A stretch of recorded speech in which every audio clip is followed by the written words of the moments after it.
The plate tectonics theory.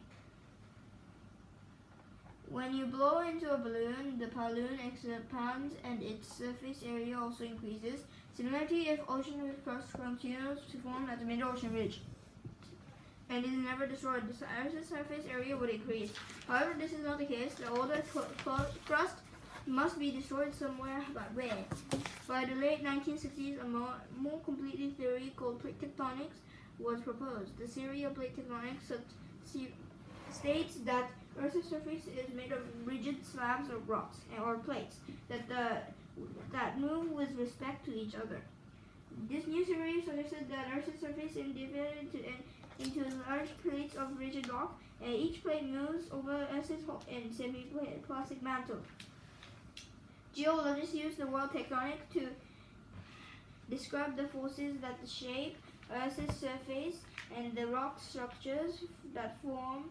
As a result, plate tectonics provide an explanation from the occurrence of earthquakes and volcanic eruptions. When plates separate on the sea floors, earthquakes result and a mid-ocean ridge forms. When plate tectonics come together, one plate can divide it under the other, causing earthquakes and creating a chain of volcanoes. When plates slide past each other, earthquakes can result. Tectonic plates. You read the previous page of that the theory of plate tectonics states that Earth's surface is divided into rigid parts that are more related to another. These plates are floating on top of a hot and semi-plastic mantle. The map in Figure 11 illustrates Earth's major plates and the boundaries that define them. The Pacific plate is the largest plate. The John de Fuca plate is one of the smallest plates and is between North America and Pacific plates. Notice the boundaries that run through the ocean. Many of these boundaries mark the positions of the mid-ocean ridges. Earth's outermost layer are cold and rigid compared to the layers within Earth's interior. The cold and rigid outermost rock layer is called the lithosphere. It is made up of the crust and the ocean ridges and thick below continents. Earth's tectonic plates are large pieces of lithosphere. These lithosphere plates fit together like the pieces of a giant jigsaw puzzle. The layer of Earth below the lithosphere is called the asthenosphere. This layer is so hot that it behaves like a plastic material. This enables Earth's plates to move because interactions between lithosphere and asthenosphere help to explain plate tectonics. Plate boundaries.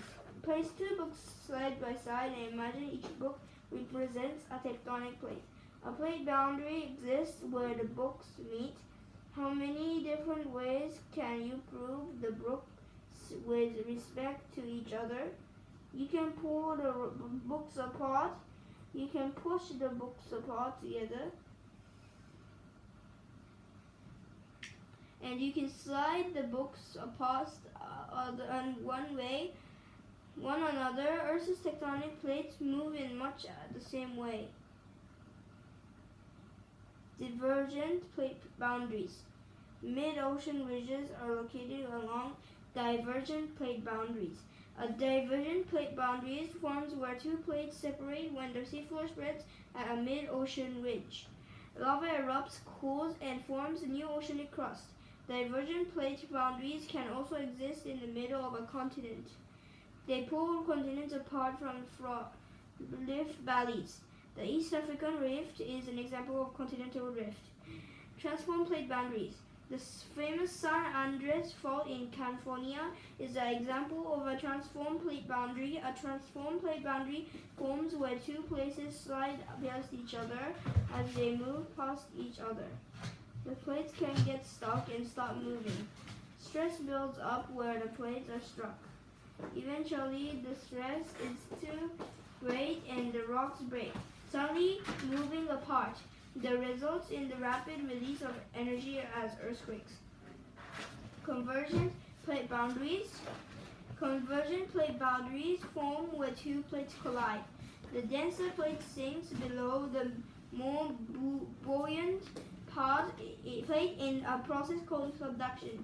The area where a denser part descends into Earth along a conveyor belt plate boundary is called subduction zone, which an oceanic plate and the continental plate collide. The denser oceanic plate subducts under the edge of the continent. This creates a deep oceanic trench. A line of volcanoes forms above the subducting plate on the edge of the continent. This process can also occur when two oceanic plates collide. The older and denser oceanic plate will subduct beneath the younger oceanic plate. This creates a deep ocean trench in the line of volcanoes called an island arc. When two continental plates collide, neither is subducted, and mountains such as Himalayas in southern Asia form from uplifted rock. Table 1 on the next page summarizes the interaction of Earth's tectonic plates.